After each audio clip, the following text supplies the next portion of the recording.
Welcome to The Explainer. Today, we're going to break down a really simple, but honestly, a super powerful formula for finding your way through the crypto markets. We're cutting through all the noise, all the hype, and getting right to what actually matters. I know. The crypto market can feel just impossibly complicated, right? But what if I told you there was a kind of master formula to make sense of it all? A framework to help guide your decisions? Well, that's exactly what we're going to unpack. If you've ever felt just completely overwhelmed by the crazy price swings, the endless new tokens popping up, and all the conflicting advice, trust me, you are not alone.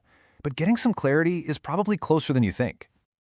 Okay, so let's dive right in with the first and, I would argue, the most important piece of this whole puzzle, figuring out the market's overall direction. And that all comes down to one single word: liquidity. So what is global liquidity? Well, you can think of it as all the money just sloshing around the global financial system. It's literally the fuel that makes the entire market engine run. And when there's more fuel in the tank, the market just has more power to go up. And this money, this fuel, it comes from a few key places.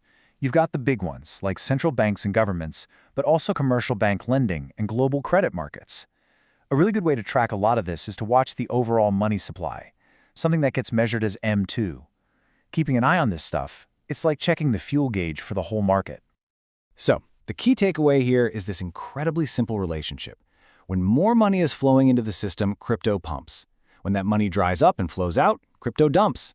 It's really the fundamental tide that either lifts or lowers all the boats in the crypto harbor. All right, let's move on to the second part of our formula. Knowing the market's general direction is great, but that still leaves a huge question. When is the right time to actually get in? And for that answer, we need to look at volatility. Volatility is all about how big and how fast the price moves are. You can almost think of it as the market's energy level, or its heartbeat.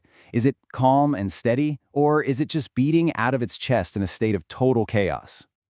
And this slide just shows the contrast perfectly. On one side, you have high volatility. That means huge price swings, liquidations, and a lot of panic. But on the other side, that low volatility often signals a quiet period, a time of accumulation, where smart money might be building their positions right before a big move. And this lays out the strategy beautifully. It's kind of counterintuitive, right? Those periods of high volatility and panic are actually best for slowly accumulating, dollar cost averaging. But those quiet, boring, low volatility times, that could be your signal to get positioned for what's coming next. Okay, so we know the direction from liquidity. We've got our timing from volatility. The last step is figuring out what on earth do you actually buy. And this is where market structure comes into play. Market structure is pretty much the internal plumbing of the crypto world. We're not talking about the whole market anymore. We're talking about how money is moving between specific tokens and exchanges. It's the view from the ground floor. So now we're looking at really specific things.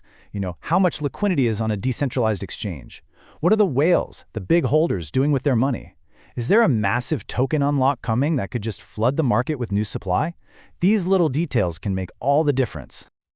And this is so important to understand. You could have the most perfect macro environment with global liquidity just pouring in, but if a specific coin has terrible internal structure, like whales are just dumping their bags, it can still go straight to zero. You have to look at both the big picture and the small one. So let's put these three powerful ideas together: liquidity, volatility, and structure. Let's build our complete master formula. And here it is. It's a simple three-step process. First, use liquidity to figure out the market's direction. Second, use volatility to decide when to get in. And third, use market structure to pick the strongest assets to actually buy. This table just lays it all out, crystal clear. Look at that bullish column on the left. Liquidity is rising, volatility is low, and the internal structure is strong. That's a green light. Now, look at the right. Liquidity is falling, volatility is through the roof, and whales are selling. That's a massive red flag telling you to stay on the sidelines. Okay, theory is one thing, but let's apply this framework to what's happening in the market today, December 2nd, 2025, just to see how it works in the real world.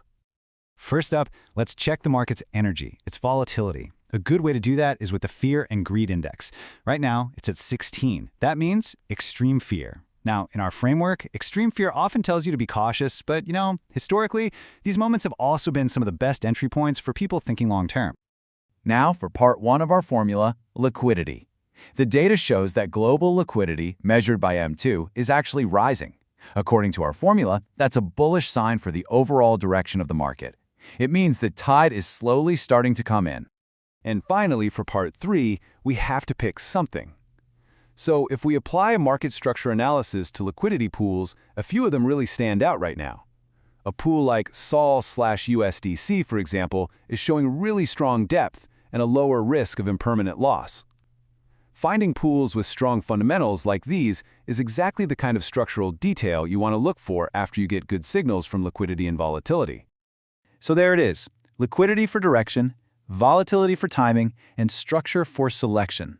The framework itself is simple, but it is incredibly powerful. The hard part is using it. So the only question left is, are you ready?